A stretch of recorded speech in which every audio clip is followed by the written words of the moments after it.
Prontinho, gravando. Vamos lá, então, pessoal, sejam muito bem-vindos ao primeiro bate-papo desse ano. Eu sou a Roberta Garcia, sou sócia fundadora da Índigo Consulting, sou especialista em produtividade organizacional e estratégias ESG. Eu trabalho para poder tornar as empresas mais resilientes e alinhadas com as demandas modernas do mercado e as expectativas sociais. E é dentro desse propósito de ESG que nós estamos promovendo esses bate-papos sobre cada um dos pilares. Nesse mês, nós estamos priorizando assuntos que estão sob o pilar S do social, justamente porque a gente quer expandir conhecimento e boas práticas, seja hoje como o conteúdo de educação financeira, e também as próximas lives desse mês, já vamos divulgar a partir de amanhã, voltadas à saúde mental, muito focada ao ambiente corporativo, e no final do mês vamos falar de saúde mental da mulher. Então, essa é uma forma que nós encontramos de propagar a informação, o conhecimento e também atuar em comunidade. Sem mais delongas, vou dar as boas-vindas oficialmente aqui, com muita gratidão ao Edward, da Bem Financeiro. Edward, mais uma vez, obrigada por ter abraçado essa agenda, e eu peço para que você se apresente, por favor. Obrigado, Roberto. Eu é que agradeço, né, a oportunidade, quando você fez o convite, estar aqui, falar de um tema que eu adoro, que é a minha paixão, aí poder falar sobre educação financeira, levar esses conteúdos o mais longe possível para as pessoas, para que elas possam ter aí qualidade de vida, né, e ter uma parte emocional também melhor, né, porque a parte emocional está pegando muito, né, não sei se o emocional atrapalha as finanças ou se as finanças atrapalham o emocional. Eu acho que as duas coisas acontecem, né. Então, eu sou educador financeiro já há 15 anos e coach financeiro. Tenho atuado principalmente dentro das empresas nesses 15 anos, para ajudar os colaboradores a ter uma vida financeira mais saudável. Num período de 2011 até 2019, também atuei junto dentro das escolas, né, treinando professores, para os professores levarem a educação financeira desde o ensino infantil até o ensino médio, né? E hoje eu dou aula também em MBA, em 2 universidades aqui de São Paulo, levando esse conteúdo de educação financeira para que as pessoas possam administrar melhor o seu dinheiro, sejam mais felizes e prósperas e possam, principalmente, alcançar a independência financeira no futuro. Muito bem, obrigada aí por compartilhar o teu background. E é um ponto interessante quando nós falávamos sobre o calendário dessa live, né, Edward? Lembro que nós combinamos de fazê-la agora, no início do mês, porque justamente o mês de janeiro tende a ser o mês do arrependimento, né? É o mês em que as pessoas recebem a fatura do cartão e vêm os excessos, né, as emoções que foram além do limite no mês anterior, no período de festas, as celebrações, e aí se deparam, né, quem tem filhos com lista de material escolar, matrícula de escola, uniforme, etc., impostos, vem IPTU, IPVA, licenciamento, entre outras coisas, né, e esse a gente fala que é o mês do arrependimento, porque realmente a pessoa coça a cabeça e fica repensando no que fez e tenta aí ganhar um fôlego, como é que vai se organizar. Então, como é um mês que a gente tenta colocar em prática muitas das nossas promessas de final de ano, nada melhor do que a gente aproveitar essa segunda semana para ter essa troca, para expandir a informação, compartilhar com os nossos familiares, com os nossos colegas, e colegas em todos os sentidos, porque acredito que o Edward vai comentar a respeito, mas ele é contratado por empresas para levar o programa da consultoria, né, para empresas onde existe uma grande demanda de demissões porque as pessoas estão endividadas. Então, é um buraco muito grande que as pessoas vão tentando cavar tampa cava outro e vira um ciclo vicioso, né?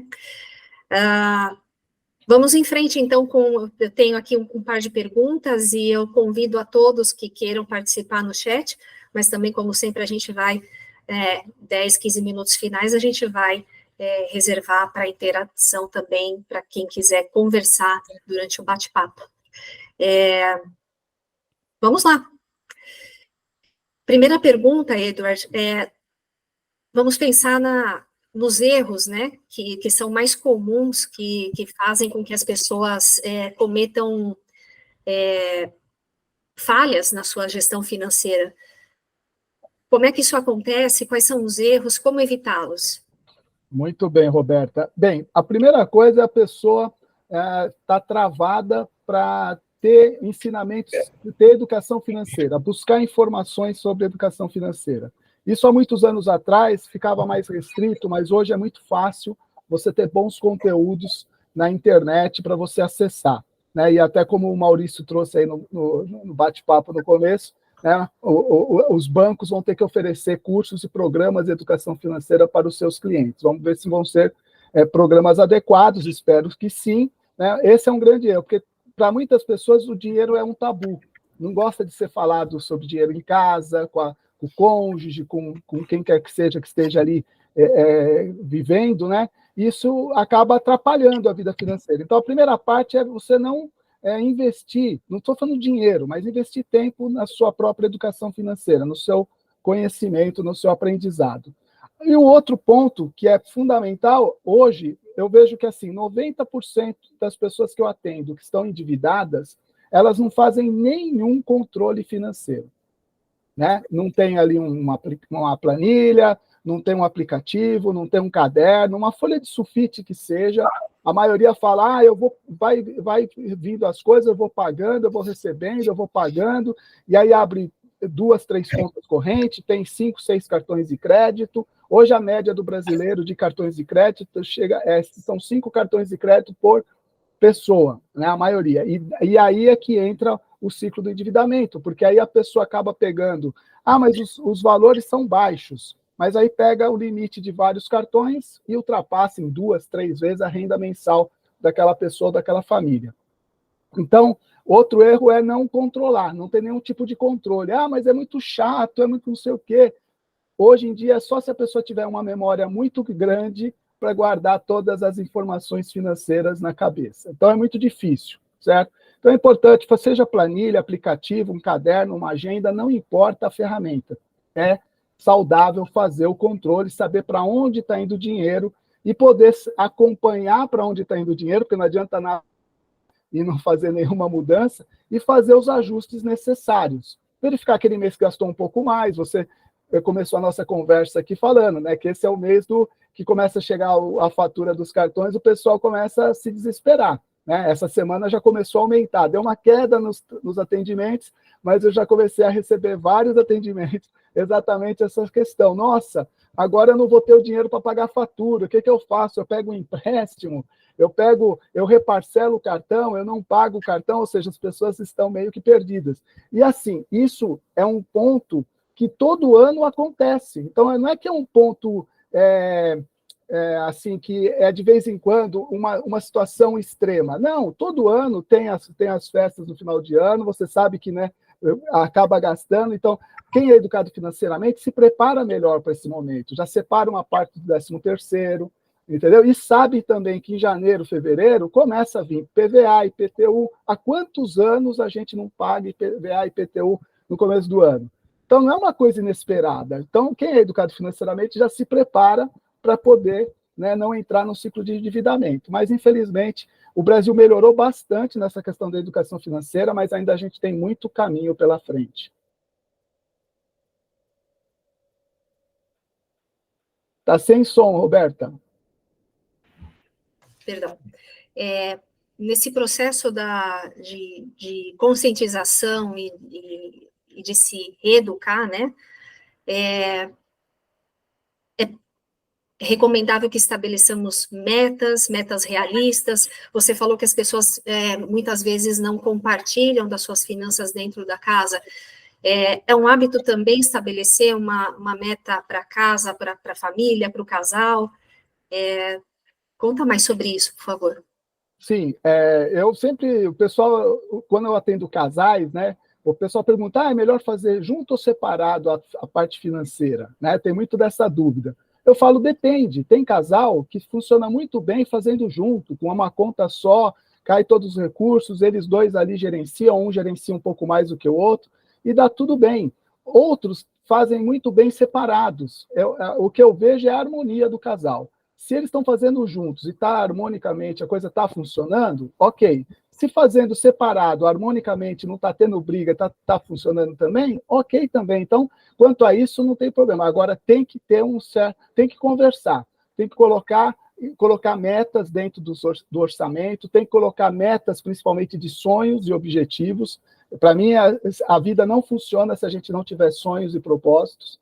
Então, é importante que a gente defina junto com a família, né, quem é casado, tem filho, inclusive envolva os filhos nessa conversa, né, para que possam definir quais são os sonhos da família. O que nós vamos querer realizar daqui 1 ano, 2 anos, 5 anos e assim por diante. E o quanto a gente vai guardar a partir de agora para realizar cada um desses sonhos que a gente tem. Então, e aí a gente começa a criar metas realistas. Eu quero fazer uma viagem para o exterior, quero ir para a Disney, quero ir para a Europa. Não, quero trocar o carro esse ano. Eu quero começar a guardar dinheiro para o meu filho que acabou de nascer, ou a minha filha, para quando ela for para a faculdade. Então, e hoje você tem investimentos que você pode guardar um valor pequeno, né, que você pode chegar nesses objetivos lá na frente. Hoje o Tesouro Direto tem até um investimento que foi lançado ano passado, em agosto, que é o Educa Mais. Então é muito legal esse, porque você vai colocando lá R$40, em média, 40, R$50, para o seu filho, quando for para a faculdade, ele por 5 anos vai ter uma renda para pagar os estudos. Né? E você, às vezes, gasta esses 40, 30, 40, R$50 com coisas que não vale a pena. Por quê? Porque você não tem essa meta, você não tem esse objetivo claro para realizar para o seu filho ou para a sua filha que acabou de nascer. E assim vai, né? Com qualquer outros objetivos, né? Fazer uma viagem, como eu disse, comprar a casa própria, por mais que tenha um monte de gente que fala na internet, não vale a pena financiar um imóvel, que você vai pagar 2, 3 vezes o imóvel, não sei o quê. Pessoal, o maior sonho do brasileiro continua sendo a casa própria. Eu fiz um evento, um trabalho numa empresa com 450 colaboradores. Foram 9 turmas. E eu fiz a árvore dos sonhos ali. Cada um tinha que colocar qual era o sonho principal que ele queria realizar. Então, eu preenchi o papelzinho. No final, tirou uma foto, tudo. A grande maioria era a casa própria. Então, como é que você vai tirar esse sonho de uma pessoa?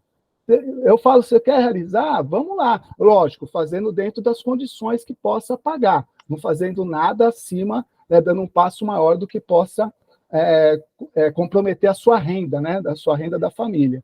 Então, é assim, hoje, para você colocar metas, é importante reunir com a família, conversar, definir essas metas, definir um orçamento que possa separar uma parte do seu dinheiro para que você possa realizar esses sonhos a curto, médio e longo prazo. É assim que você realiza. E é lógico, tem pessoas que ganham mais, podem começar a guardar um pouco mais, mas hoje qualquer pessoa pode começar a investir. Tem investimento que com R$1 você já começa a investir. Então não tem mais aquela situação, só quem ganha muito, porque os investimentos um valor mínimo, é muito alto. Não, com R$1 tem fundos que você já começa a investir. Então hoje, essa democratização dos investimentos para qualquer bolso, ele cabe para qualquer bolso. Maravilha. Eu vi que tem aqui já perguntas no chat, e o Anselmo está levantando a mãozinha, acho que ele quer fazer algum aporte. Anselmo? Queria fazer uma pergunta. Essa história, aliás, eu vou fazer uma pergunta, um comentário. Essa história da casa própria, essa bobagem, não compra, que não vale a pena. Cara, no mundo inteiro o povo quer comprar sua casa, tá? É que no Brasil os custos são muito maiores, então tem esta variante, tá? Mas eu conheço muito exemplo de gente que nunca quis investir numa casa própria e agora, aos 70 anos, 75 anos, não tem onde morar. Eu não conheço, eu não estou falando de um caso, 2 casos, 3 casos, estou falando de vários. Não tem onde morar e começa a ter que morar de favor com o filho. Aí a nora não gosta, ou o marido, né, o genro não gosta, e não sei o quê, e o cara vive de favor, um favor horrível. Tem um caso, amigo nosso, aliás, eu tenho 2 casos de amigos nossos que vivem nessa situação. Um deles ainda se separou da mulher, e os 2 não têm onde morar, porque seriam 2 casas alugadas. Bom, mas não é isso que eu ia perguntar. Eu vejo sempre, né, principalmente nessa época de Natal, as pessoas gastando rios de dinheiros que não têm. Eu nunca vou esquecer de um caso, eu vou falar aqui da minha idade, meu cabelo branco não me deixa mentir, num tempo que era véspera de Natal, eu estava na fila do correio para postar uma carta, e não era cartão de Natal, tá? Não tinha e-mail naquela época. Mas eu nunca me esqueci de uma história assim, atrás de mim na fila tinham 2 meninotas, seus 20 anos, e as 2 falando, eu estou sem dinheiro, que eu tive que comprar presente para meu pai, para minha mãe, para meu avô, para minha avó, para minha tia, para meu tio, isso aqui, e para minha sobrinha. Aí a outra perguntou, mas a sobrinha já nasceu? Eu falei, não nasceu, mas eu já estou comprando um presente. Primeiro elo aqui, né? Aí a outra falou, eu também, porque eu comprei para meu pai, para minha mãe, e eu estou com um problema, porque o meu irmão separou e casou de novo. Eu ainda não conheço a mulher dele, porque eles moravam fora do São Paulo, fora do Brasil, eu não conheço. Não sei que presente dá para ela. Quer dizer, o que eu quero dizer é o seguinte, um está dando presente para o neném que está na barriga, o outro para uma cunhada que não conhece. Então, é uma loucura isso, dessa compulsão de gastar. Tudo isso é um preâmbulo para a pergunta, assim, para finalizar. Edward, qual é, nas tuas andanças, o índice de recidiva, ou seja, de gente que acerta a sua vida e volta a inadimplir de novo, a se endividar? Você tem esse controle? Existe esse controle? Porque o que eu entendo é que o cara que tem essa compulsão de comprar, não é uma vez que ele fez o seu tratamento e melhorou, que ele não vai fazer nunca mais. É como o vício da droga. A qualquer momento eu me limpo novamente. Qual é o índice de volta para o problema? Olha, Anselmo, eu nunca anotei esse tipo de informação, né? Eu sei que tem, principalmente se a pessoa é compulsiva, aí tem que ter um trabalho não só do consultor financeiro, do educador financeiro, mas também de um psicólogo para acompanhar isso, e não só na questão de compulsão por compras, né? Porque aí a gente tem alguns outros vícios, né? Hoje o vício de apostas, né? Outros vícios que ninguém fala nada, que estão aí as casas.bet da vida, estão levando a vida financeira de várias e várias famílias para falência, estão gerando um problema muito grande e ninguém fala nada porque todo mundo é beneficiado, menos a pessoa que aposta, né? Mas eu não tenho esse índice, mas muitas pessoas me falam, Anselmo, quando a gente atende, eu tenho a oportunidade de atender a pessoa novamente dentro da mesma empresa, ou até ela saiu de uma empresa, foi para outra, falou, não, eu já passei por você e tal.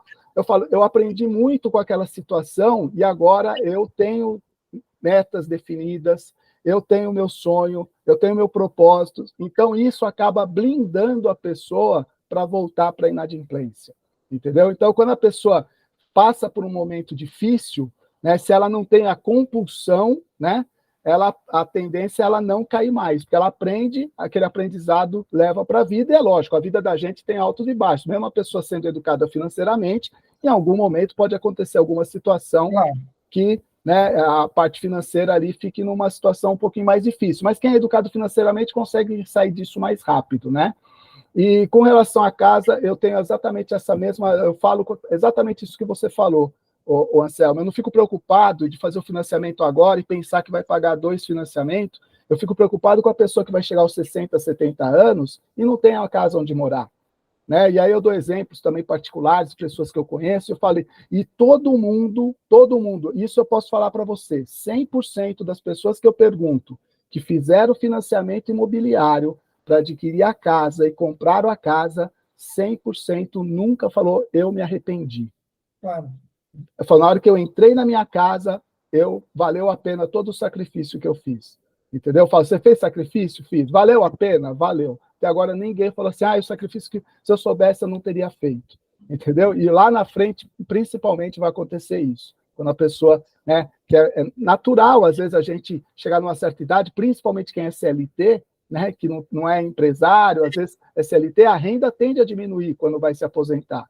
E aí, se não tem a casa própria, vai ter que morar de aluguel ou depender de parentes, como você falou aí.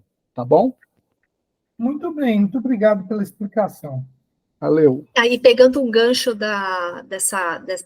desse exemplo que o Anselmo deu, eu imagino que a pessoa que acaba sendo como resultado dessa decisão no passado, passa então a viver de favor, etc., ela tem a sua qualidade, a sua condição de vida alterada, né?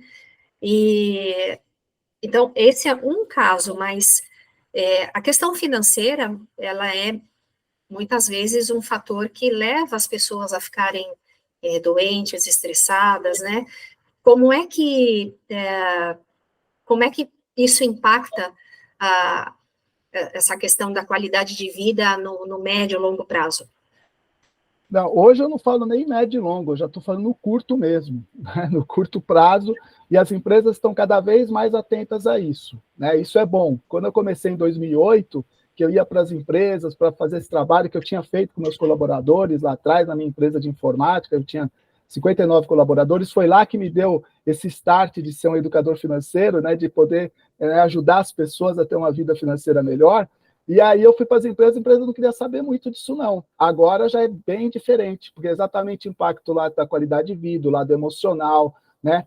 Funcionário acaba pedindo a conta, mesmo nessa época da pandemia, quantos casos eu peguei de pessoas que eu vou pedir a conta, porque eu tenho que pegar algumas verbas rescisórias, fazer o acordo para me pagar a dívida, né? Mesmo sem saber se depois ele conseguiria um emprego rápido, uma situação, né? Então, e para a empresa, isso é muito ruim, porque às vezes quantos gestores chegaram para mim, eu não quero demitir essa pessoa, e ele está fazendo de tudo por causa da parte financeira. Dá um jeito na vida desse meu funcionário, né? Eram coisas que eu ouvia, né? Ouvia não, ainda ouço, né?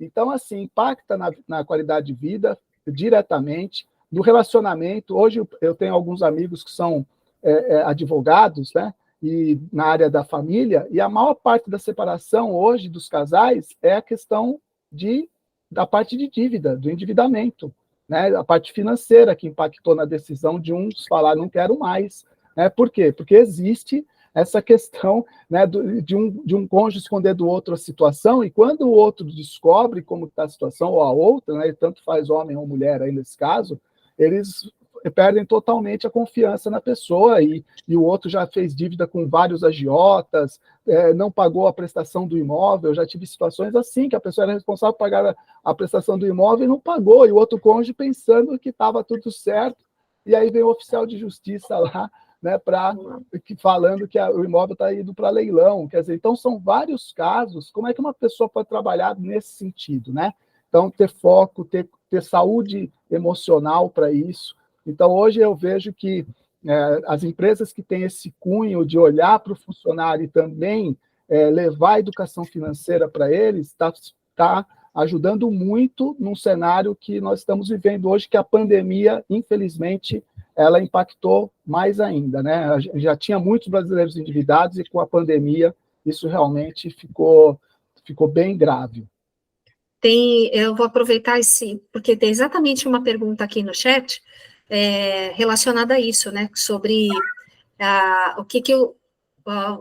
como existe que os colaboradores peçam demissão para pagar dívidas. Então, o que as empresas podem fazer de uma maneira preventiva? Elas contratam esse tipo de suporte que a tua consultoria oferece também. O que mais você observa que as empresas têm feito para, aqui como está no chat, em termos práticos, para ajudar a não ter uma evasão? Olha, eu vejo que as empresas têm investido nessa parte de fazer programas, né? Com palestras de conscientização, com treinamentos, como eu fui fazer nessa empresa que eu falei de 450 pessoas, que eu fiquei lá uma semana praticamente treinando, né, fazendo uma oficina com eles na prática para como montar o orçamento, estabelecer metas, sonhos, objetivos, como sair das dívidas, né, bastante informação focada nisso, porque infelizmente hoje 60% dos meus atendimentos são pessoas endividadas. Então, tem essa parte dos treinamentos e workshops, e tem a parte desses atendimentos individuais ou familiares, né? Onde a gente vai conversar diretamente. Hoje, o online chegou para ficar, então hoje eu atendo pessoas do Brasil inteiro. A empresa pode estar em Manaus, por exemplo. Hoje não, amanhã eu tenho um atendimento para fazer o horário das 8 horas da noite aqui de São Paulo, 19 horas lá, né? Com um casal. Então, assim, é muito importante que as empresas estão olhando para isso e proporcionando isso para os seus colaboradores, para ter melhor qualidade de vida, e um funcionário que sabe, tem bons hábitos e costumes financeiros, ele tende a levar isso para dentro da empresa. Ele também vai ficar mais atento com os recursos da empresa. Então, todo mundo ganha. A empresa ganha, o funcionário ganha, a família ganha, né? E a gente fica feliz de poder ajudar nesse processo. E tem a questão também da produtividade, né? Aquele funcionário que vai focar no que precisa fazer, vai evitar absenteísmo, né? Sim. Nosso amigo Anselmo levantou a mãozinha aqui de novo. Eu mantei. Hoje eu estou afiado. Não, brincadeira. É que o assunto do Edward pega muito comigo, né? Quando você falou, o cônjuge não está sabendo, eu sempre falo para os meus clientes que eu lido com empresas em dificuldades financeiras, empresas em estresse financeiro. Eu falo para o empresário, uma das etapas, né, do trabalho de saneamento da empresa é redução de gastos, redução de custos dos donos, né? A gente vê muito empresário que fala, eu ganho 5 mil reais só, imagina. Não, mas paga a escola, paga plano de saúde, paga o consórcio, paga a viagem, paga o cartão, isso vira 50, 60, 100. Mas eu normalmente falo para o empresário, quando ele está numa situação que ele já não consegue pagar nem as próprias contas, sente com a família e explique, quebrou, você não tem mais dinheiro, a empresa não tem mais, você não consegue mais proporcionar aquele padrão de vida, porque quando a gente está quebrado, o dinheiro vai embora. A gente sustenta um tempo, né, com endividamento, mas depois do endividamento não sustenta mais, você não consegue mais se endividar. Chame a família, mulher, filhos, gato, cachorro, papagaio, todo mundo, e conte a nova situação e que nós temos que, então, que a família vai ter, então, que economizar. Não faça aquilo que o Edward acabou de dizer, né? Não conta, o outro cônjuge está surpreso. Eu conheço um caso de um cliente, foi meu cliente há muito tempo, hoje ele está recuperado, ele está bem, que a mulher e a filha gastavam uma fortuna por mês no cartão de crédito. E eu sempre falava, avisa sua esposa, chamava de madame, porque parecia, avisa a madame, porque uma hora ela vai descobrir. E descobriu da pior maneira possível, né? Um dia ela foi naquela loja do Shopping Guatemi, onde ela era queridinha, e o cartão não passou. Ou, né, foi almoçar com as amigas naquele restaurante bacana, e o cartãozinho dela não passou, soube da pior maneira. Chegou em casa, o marido falou, o cartão não pagou a fatura. Isso é motivo de grande estresse dentro da empresa, porque o cara sai da casa dele, aí vale o homem, a mulher, não tem nenhuma conotação machista, né? Sai de casa com a cabeça a mil, porque o cônjuge buzinou a noite inteira, certo? É complicado. Eu procuro levar duas vertentes, né? Eu não sou o educador financeiro que trabalha só a questão de reduzir despesa. Lógico, em algum momento, dependendo da situação, tem que reduzir? Tem. Mas eu também procuro levar a informação e procurar tirar das pessoas. Tem como você aumentar a sua renda também, para ajudar nesse momento, para desafogar, sair desse endividamento mais rápido? Porque, às vezes, só diminuir despesa, a pessoa vai demorar muito tempo para conseguir equilibrar o orçamento. E hoje as pessoas às vezes falam, pô, não pensei nisso, vou verificar, e muitos me retornam, eu consegui aumentar minha renda, aí com o aumento de renda e a redução das despesas, eu consegui sair do endividamento mais rápido. Então, eu trabalho as duas questões nessa parte, eu não fico só focado em reduzir a pizza, né? Por exemplo, né? Porque muito educador fica só focado, não, tem que cortar, tem que cortar, tem que cortar. Não, tem que cortar? Tem. Né? Eu não falo cortar, eu falo reduzir. Sempre procurar a palavra redução. E levar a estimular a pessoa a criar uma renda extra, a gerar uma renda extra para sair daquela situação também mais rápido, tá, Roberto? a gente tem que considerar também, né, tem tanta questão cultural, né, que nos envolve,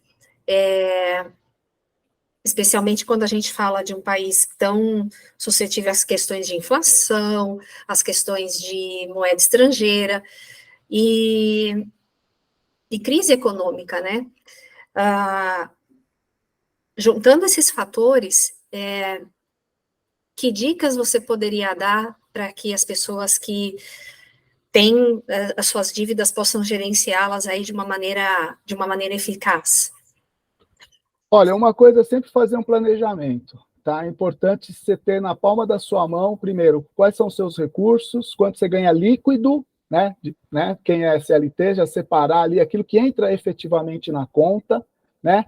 E olhar para onde está indo o seu dinheiro, fazer realmente uma marcação para saber onde está indo e, num cenário econômico mais crítico, que a inflação está maior, né? Um do cônjuge perdeu o emprego ou teve redução, como a gente teve logo no começo da pandemia, que teve empresas que não demitiram, mas a renda caiu por um X período. Então, as pessoas têm que sentar ali, quando a pessoa tem isso na palma da mão, ela rapidamente faz os ajustes. Ela fala, opa, durante 3 meses aqui, que o meu salário vai ficar menor, o que a gente vai diminuir aqui, o que vai cortar provisoriamente? Eu também trabalho nessa questão, porque às vezes as pessoas falam, nossa, mas eu não quero reduzir, eu quero cortar tudo isso. Fala, não, provisoriamente, por 3 meses. Às vezes é por 3 ou 6 meses, né?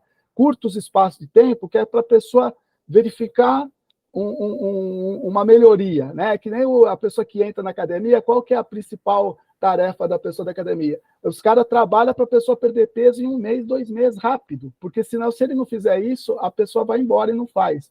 Então, vamos ajustar o orçamento provisoriamente, e aí, conforme a coisa for melhorando, você vai voltando ao patamar que você queria com o seu padrão de vida, né? Mas isso é fundamental que a pessoa seja educada financeiramente, para ela entender que momento eu estou hoje. Eu posso manter o meu padrão de vida que eu quero? Ah, não dá. Então, o que eu posso fazer? Vou reduzir. Por quanto tempo? Até voltar ao que podia antes. Né? E aí sim. Agora, o que acontece com a maioria dos brasileiros? Elas não fazem esse ajuste. Né? Tem uma queda da renda, né? Ou até ganha bem. Eu pego o caso de pessoas que têm aí faixa salarial de 20, 30, 40 mil reais, mas estão com dívida de 100, 200, 300, 400 mil reais, né? Vários cartões de crédito, aquela coisa. Então a pessoa pensa que o dinheiro não é escasso, e o dinheiro por mais que você ganhe muito, você também tem que controlá-lo, senão não tem jeito, né? Então é proporcional, né, Edward? É proporcional.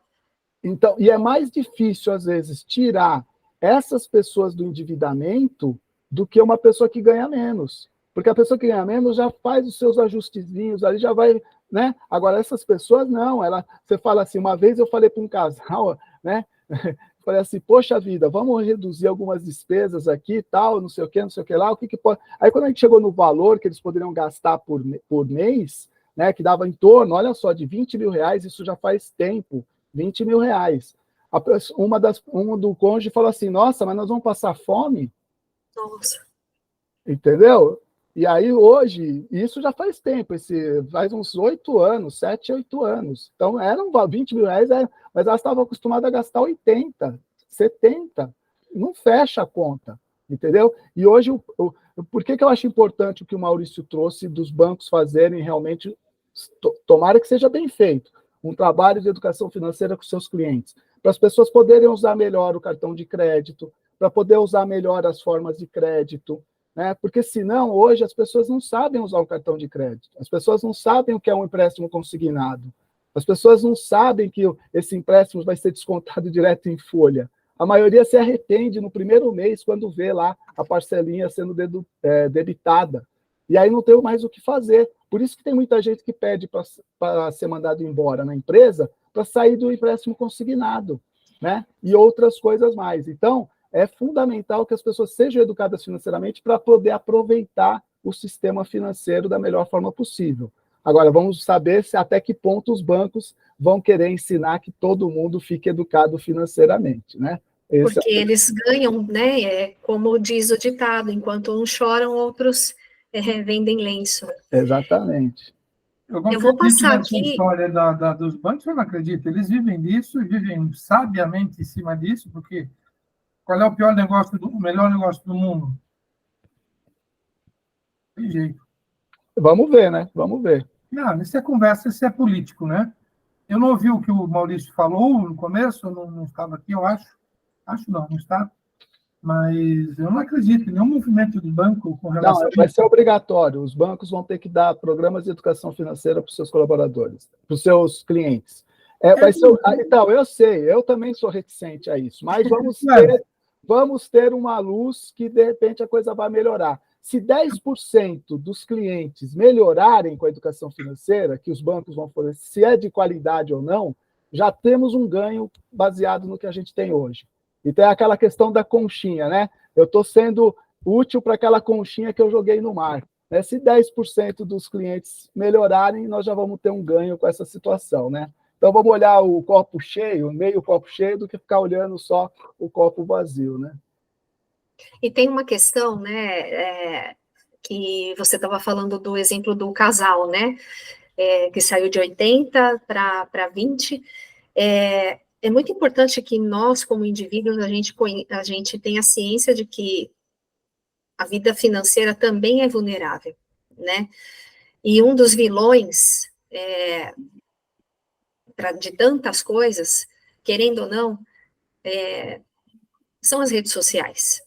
Porque as pessoas exibem o que estão comendo, onde estão passeando, o que compraram, e etc., né? O que estão bebendo.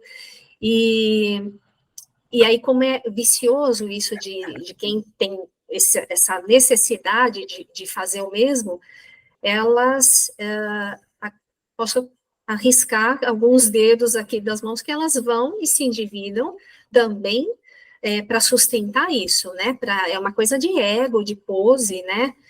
E que de repente, óbvio, as empresas poderiam tratar isso também como uma educação com relação, não só com relação às finanças, mas de tantas outras coisas que são sedutoras, né, nas redes sociais, mas esse é um ponto que é difícil você combater, né, porque é uma fonte de tentação. Então, Roberto, mas quando a pessoa é educada financeiramente, sabe onde ela quer chegar, todas essas questões vão ficando em segundo plano, entendeu? Se para ela é importante viajar todo ano com a família, né, ela não vai ficar ostentando coisas que ela não pode, porque vai prejudicar a viagem que ela quer fazer, né? Se ela quer manter o filho numa escola boa, né, e manter o estudo dele quando ele for fazer a faculdade, né, tal, a mesma situação. Ela vai guardar, ela vai falar, não, isso não dá para me fazer agora. Ela vai saber o momento de fazer as coisas. Não estou falando aqui que a pessoa não deva aumentar o seu padrão de vida.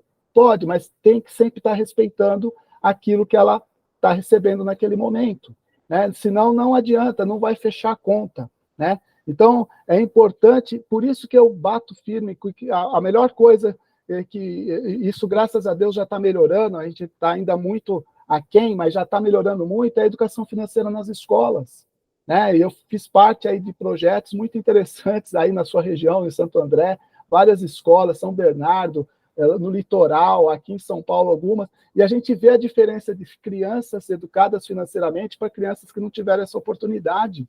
Às vezes as crianças, os pais, quando a gente ia fazer palestra para os pais diziam, nossa, depois que a escola começou a dar educação financeira, o meu filho, a minha filha vem e nos ensina coisas que eu não aprendi na escola. Entendeu? Então, a educação financeira vai ser fundamental. Se a gente quer ter um país realmente evoluído, toda a educação, ela é interessante, mas a educação financeira é na prática, ela é ali no dia a dia. Se você não é educado financeiramente, você vai ficar à mercê das mídias sociais, do marketing, que não tem, eu não sou contra nada disso, eles estão no papel deles, né, de fazer. Mas aí cabe à pessoa escolher, isso é importante para mim ou não?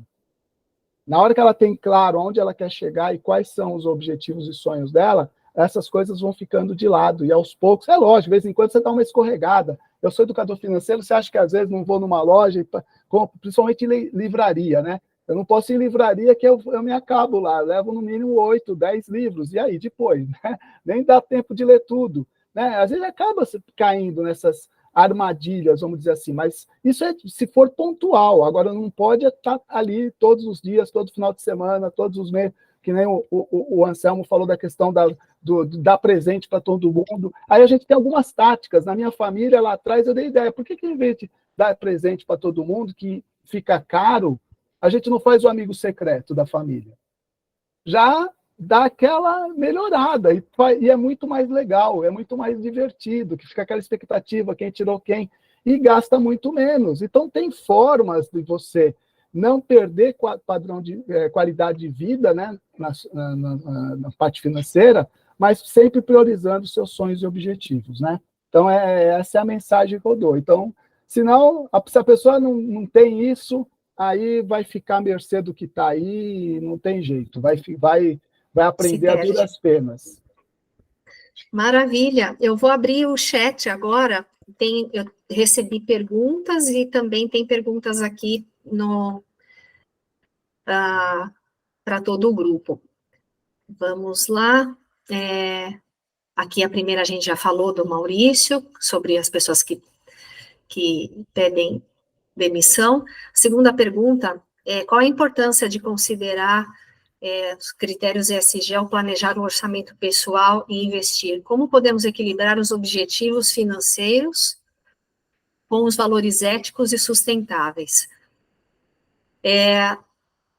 Vou me permitir responder a essa questão, Maurício. Eu acho que quando a gente fala de levar a educação para expandir isso para a sociedade, né, se as empresas estão direcionando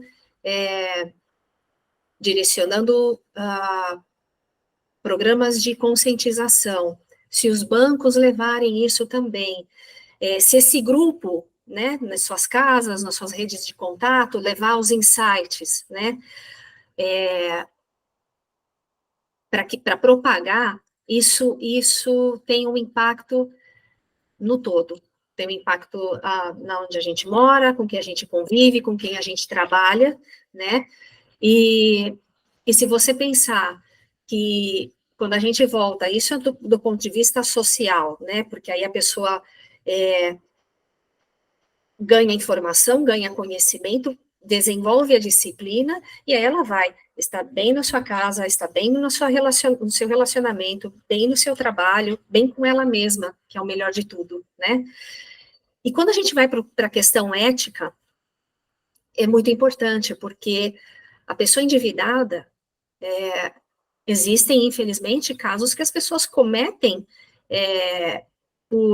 tem alguns casos por questões de caráter, óbvio, mas tem outros por um ato de desespero, que cometem fraudes, que cometem algumas coisas ilegais, né, para tapar um buraco, né? Então, ou que isso pode, muitas vezes, afetar, põe ela em risco, obviamente, mas dentro do cenário corporativo, isso pode levar a manchar a reputação de uma empresa, né? Um funcionário, né? Eu falo com propriedade por ter sido uma profissional de supply chain, compras por toda a vida, né? Quando mancha a reputação de uma equipe, a reputação de uma empresa, quando você tem alguém nessa área que é suscetível a suborno, né? E muitas vezes, se ela está sensibilizada por sua questão financeira, a chance de fazer alguma coisa errada é muito grande. Então, isso impacta aí muito mais nos critérios, reverbera, né, no critério social e também nos de governança, direto e indiretamente. Perfeito, não tenho o que falar dessa sua resposta. É isso aí, exatamente. Vamos lá, aqui uma outra pergunta: financiamento versus consórcio. O que levar em consideração? Já a utilização do financiamento ou consórcio para substituir o financiamento? Então, aí precisa ver muito a pressa que a pessoa precisa da casa. Às vezes a pessoa já paga um aluguel alto, né?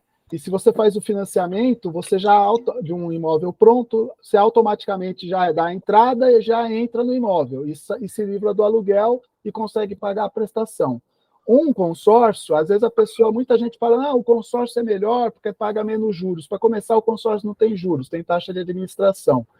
E, dependendo do consórcio, realmente é bem menos do que você fazer um financiamento. Só que a pessoa paga aluguel, aí tem que pagar a prestação do consórcio junto, e não tem um tempo. Você pode ser sorteado rápido ou pode demorar muito. Então, depende muito da estratégia ou se você vai usar o consórcio como forma de alavancar o seu patrimônio no sentido de vender a carta contemplada. Tem várias formas. Então, primeiro precisa entender o contexto da pessoa para ver se realmente o consórcio encaixa ali ou não, se é melhor fazer um financiamento, ou se é um investidor. Hoje tem muitos lives, inclusive de pessoas assistiram essa semana passada, explicando dessa questão de você contemplar uma carta e vender com lucro, com ágio, e até quanto tempo você consegue. Então, são estratégias que você precisa entender. Isso faz sentido para mim? Está dentro dos meus objetivos? Sim ou não? Então, não dá para dizer, o consórcio é melhor ou o financiamento é melhor. Precisa analisar o contexto da pessoa.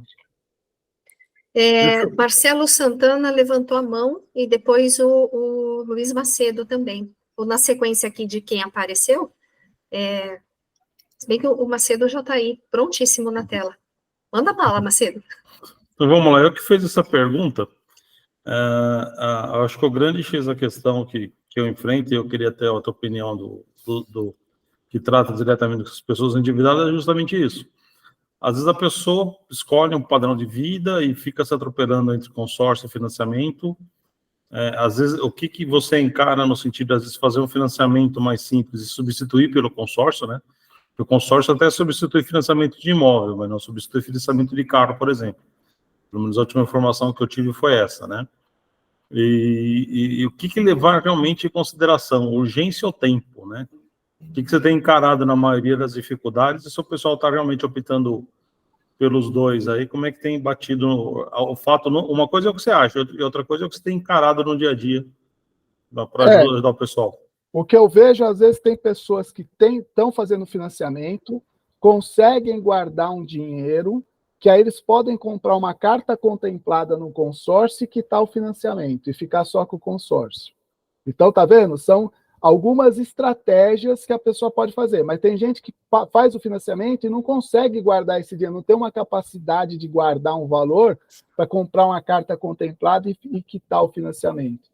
Então, mas é uma estratégia interessante. Se a pessoa consegue comprar uma carta contemplada, que geralmente vai pagar um ágio, mas bem menor, e consegue, de repente, quitar o seu financiamento e ficar só com a parcela do consórcio. Porém, aí tem uma questão, que a maioria, né, às vezes não presta atenção. No financiamento, quando você antecipa, você amortiza antes do tempo, eles têm que tirar os juros das parcelas que estão sendo antecipadas. E num consórcio, se você quiser quitar o consórcio mais rápido, não existe desconto na parcela. Você vai pagar, se faltam 50 parcelas de R$2.000, você vai pagar lá R$100.000 para quitar. Se você está pagando, se faltam 50 parcelas de R$2.000 num financiamento, às vezes ali com 50, 60 mil, você quita esse financiamento porque você está antecipando, eles têm que tirar os juros. Por isso que eu falo, tem que analisar caso a caso, né, para verificar qual é a melhor situação para aquela pessoa. Eu confesso que eu descobri no final do ano uma empresa de leilão renomada que está fazendo leilão de cartas e consórcio, tanto de veículos quanto de casa, até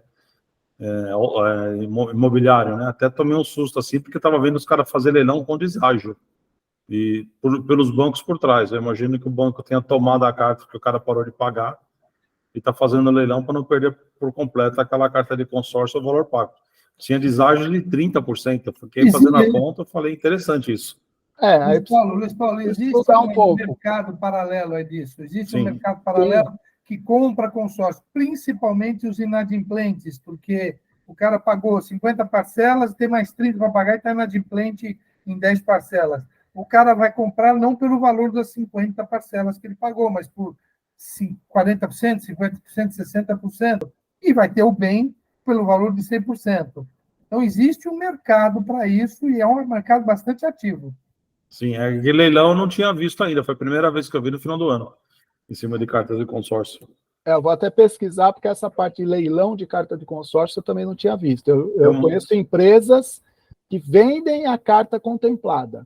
Porque eu já participei disso, eu já entrei em consórcio para contemplar rápido, tem umas estratégias aí para você contemplar rápido e vender com ágil, e aí eu procurava essas empresas para vender a minha carta contemplada. Então, isso existe. Agora, leilão, isso eu realmente nunca ouvi falar. Não tinha ouvido falar ainda. Vamos lá, Marcelo Santana, ele está com as mãozinhas levantadas. Vamos lá, vamos lá. Não, muito interessante, é um tema que eu gosto bastante, já ouvi o Edward em outras oportunidades, né, já trocamos umas ideias, e é interessante ouvir aí o Anselmo, né, ouvir a Roberta, eu acho que tem diversos olhares, né, para esse assunto. Então, você tem o olhar financeiro, você tem o olhar econômico, você tem o olhar por lado de ESG, você tem o olhar jurídico, né? Então, eu queria falar um pouco dessa que me toca, né, questão jurídica, o que eu tenho visto, e, inclusive, é um tema que repercute muito há algum tempo, tanto é que saiu aí, eu conversei com o Edward uns tempos atrás, aí saiu a lei do superendividamento, que é uma preocupação jurídica com relação a essa questão, e um dos pontos cruciais ali, e eu até me apeguei nesse ponto, que eu entrei com um processo até de um cliente que foi indicado pelo Edward, que é a questão da responsabilidade de quem concede o crédito. Então, a lei é expressa. Se você contribuiu para o superendividamento, é aquela questão, né? Já comprometeu a subsistência da pessoa. E aí nós temos também aspectos psicológicos, psiquiátricos. O Edward fala muito disso. Tem questões porque às vezes você fala assim, se endividou porque quis, né, não teve responsabilidade, mas tem outras questões psicológicas que a gente não pode também deixar de mencionar, as pessoas que se viciam em jogo, né, é uma questão que está muito forte agora e vai aumentar, o Edward sempre bate nesse ponto. Então, a questão, eu até vi um julgado a semana passada, uma decisão, que um juiz determinou e falou, não, olha, é o seguinte, aqui você só vai comprometer o pagamento das parcelas dessa pessoa em 35%. Porque houve uma responsabilização daquele que concedeu o crédito. E eu estou com um caso, né, que o Edward me passou, que é exatamente isso. Houve uma concessão indiscriminada de crédito em dinheiro para uma pessoa que teve um problema, foi envolvida em questões aí, né, que eu não vou mencionar aqui, mas ela foi, de certa forma, né, foi pega no psicológico dela, e ela se envolveu numa questão e pediu dinheiro, e o banco foi dando, e pediu, o banco foi dando.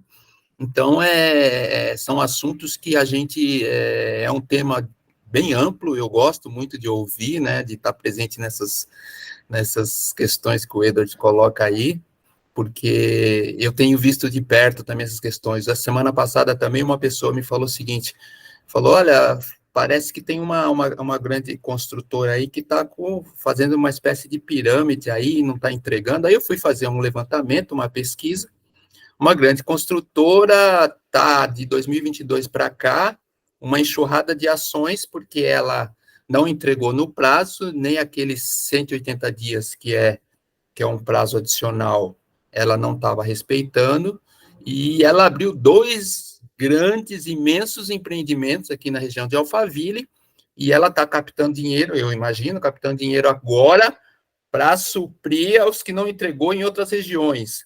Só que as pessoas que aportaram dinheiro, aportaram, estavam com aluguel. Então, você encontra casos, a pessoa fala, olha, eu estou numa situação que não me entregaram e eu contava com isso, eu não tenho mais recurso, eu não consigo pagar e pagar aluguel.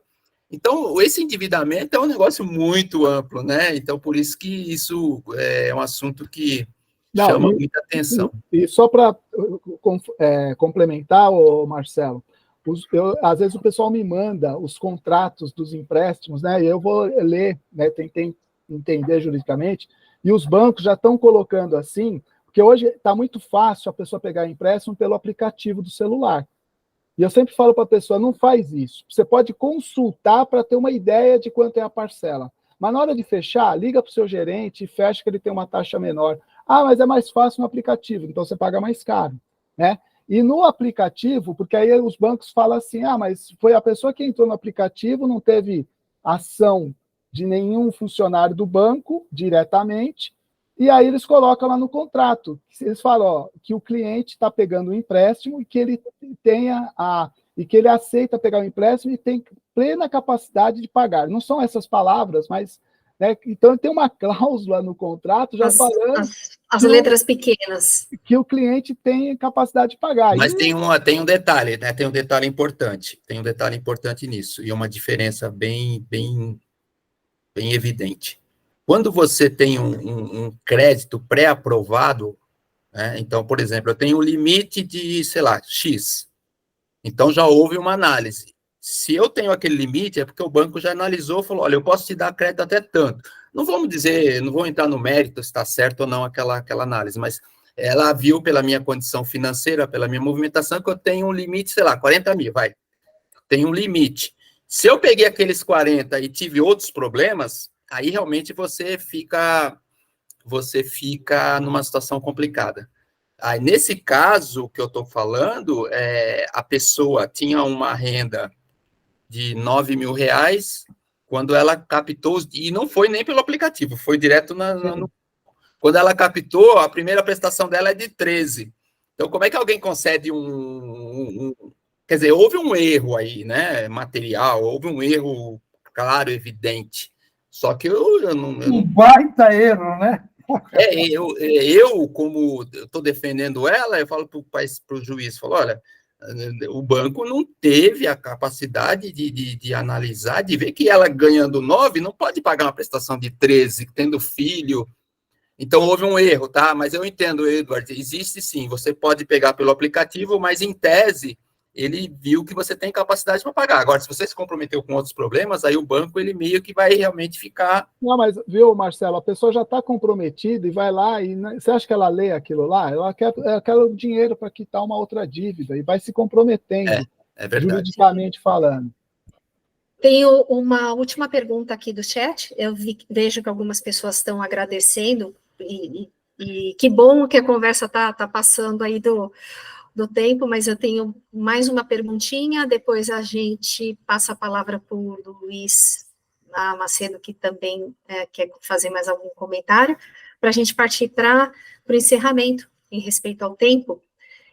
Uma pergunta aqui: alugar um imóvel ou vendê-lo? Imóvel adicional ao que reside. Qual a sua opinião? Então, eu estou dando risada aqui, porque da semana passada para cá eu já atendi 3 casos, assim, falando dessa questão, né? E, assim, tudo depende do momento econômico e o que os investimentos podem estar te gerando de rendimento. Geralmente, quando você compra um imóvel e aluga, é uma média, tá? Que pode ser um pouco mais, um pouco menos, que você recebe 0,5% do valor de aluguel do valor do imóvel. Então, um imóvel aí de 200 mil, vamos dizer, 0,5% seria R$1.000 de aluguel. Hoje, R$200.000, se você for analisar friamente numa taxa Selic da vida, que está mais de 11%, dá mais do que quase o dobro desse valor, você aplicando dinheiro, né? Então, do que você manter o imóvel alugado. Então, são coisas que você tem que analisar. A região que o imóvel está, qual o valor que você está recebendo, comparar com o valor do imóvel, se tem algum investimento no mercado, custo de oportunidade, melhor ou não. Então, tem que fazer uma análise um pouco mais criteriosa. Mas, nu e cruamente, se você for olhar o valor do aluguel que você vai receber, para estar empenhando aquele dinheiro naquele imóvel, você vai receber em torno de 0,5%, 0,6%, 0,4%. Fica entre 0,4% e 0,6%. E hoje, em renda fixa mais conservadora, você consegue um valor melhor. Só que aí, você tem que ver que também, durante o tempo, aquele imóvel que você comprou, ele também vai ter uma valorização. E, dependendo da região, pode compensar essa diferença que eu estou falando aqui do investimento. Entendeu? Então, são situações que precisam ser bem analisadas com muita calma e critério, e não dá para cravar. O melhor é comprar e alugar, o melhor é pegar o valor e fazer um investimento, né, seja em até fundos imobiliários, que tem um risco um pouco maior, mas você pode criar uma carteira de fundos que vai gerar uma renda recorrente para você. Então, são vários cenários que têm que ser analisados e ver qual é o perfil de risco também que a pessoa quer correr em determinado investimento. Espero ter respondido a pergunta. Vamos lá, então. É o Luiz, né? Luiz. Vamos lá, nossa Luiz. Saideira. Essa questão de aluguel é complicada, mas eu, particularmente, tenho muito cliente aqui que vive de aluguel como complemento de renda, né? Porque esses dias eu descobri um novo significado para o INSS, que é isso nunca será suficiente. Né? Mas, enfim, no conta da aposentadoria. Eu só queria dizer para vocês que, como eu falei do leilão, eu fui atrás da empresa, coloquei aqui no chat, para quem quiser estudar. Eu não conheço, nunca participei de leilão nem de consórcio, mas eu achei uma ideia interessante, Eder. Você que queria estudar o assunto, eu estou facilitando sua vida aí para a gente debater um segundo momento. Oh, beleza. Já está aqui no chat, não vou falar o nome porque eles não estão patrocinando a gente, então deixa para lá. Entra aqui no chat quem quiser ver. Mas eu achei uma ideia interessante, então acaba virando uma segunda oportunidade de situações, né? E aluguel, que vocês comentaram, em torno de... No passado eu lembro que era 1%, né? Em torno do aluguel. Hoje, geralmente, caiu para meio e você passa por aí, tá cheio de coisa desalugada. Sala comercial, então, tem de monte, aí tem que ver se é residencial ou comercial. Uma coisa que eu tenho visto de algum tempo para cá são alguns comerciais que têm girado mais rápido, não que o aluguel seja melhor, mas ele tem girado mais rápido, porque tem gente alugando a preço de custo só para não ter que ficar pagando o condomínio, né? Então, o custo de oportunidade é aquela querida matemática que tem que fazer sempre. Né? E só para avisar do link também. Obrigada. Isso aí, Luiz. Pessoal, mais alguma pergunta?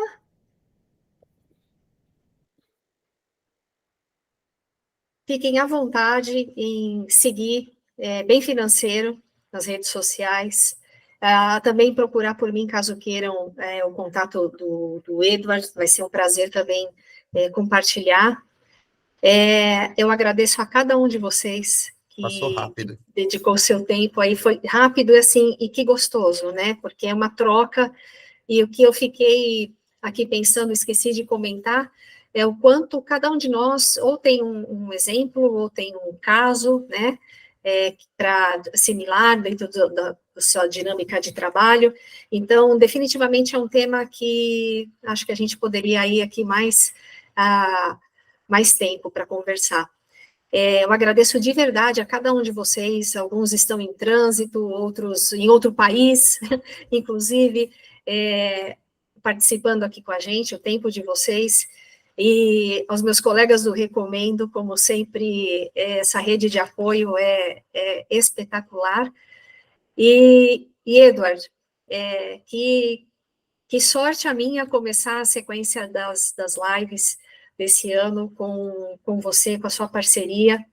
Obrigada pelo teu tempo, de novo, pelo teu apoio, e muita disciplina, muita prosperidade para todos nós, e em nome da Índigo, da Bem Financeiro, agradecemos mais uma vez, desejo uma boa noite para todos, e fiquem ligados, por favor, semana que vem, dia 17, vamos ter uma outra live, tragam esposas, filhos, filhas, porque a gente vai falar de saúde mental, não tem gênero, não tem idade, é muito importante que a gente possa também propagar essa informação. Edward? Só agradecer, Roberto, a oportunidade de estar aqui, ser a primeira live do ano, você confiar em mim aí, espero ter atendido a expectativa de todos, nossos amigos aí do Recomendo, pessoas que eu não conheço, João, que está aí na Colômbia, se eu não me engano, né, João? Isso. Muito obrigado aí pelo seu comparecimento, tá bom? E eu desejar a vocês um grande ano 2024, com muita saúde, né, e que sejam muito prósperos, tanto no seu trabalho quanto na vida pessoal, para vocês e a família de todos vocês. E na quinta-feira nós vamos estar no grupo do Recomendo, se Deus quiser, fazendo aí mais uma apresentação, falando um pouco também de como abrir as chaves da prosperidade. Grande abraço para vocês, Roberta, minha gratidão mais uma vez por ter me convidado e ter feito as perguntas, esse bate-papo, que realmente foi muito gostoso, nem vi o tempo passar também. Grande abraço para vocês. Muito bom. Até a próxima, pessoal. Tchau, gente. Valeu, valeu. Como é que eu faço para pegar o chat aqui, ô Roberta? Cadê o chat que eu não estou vendo?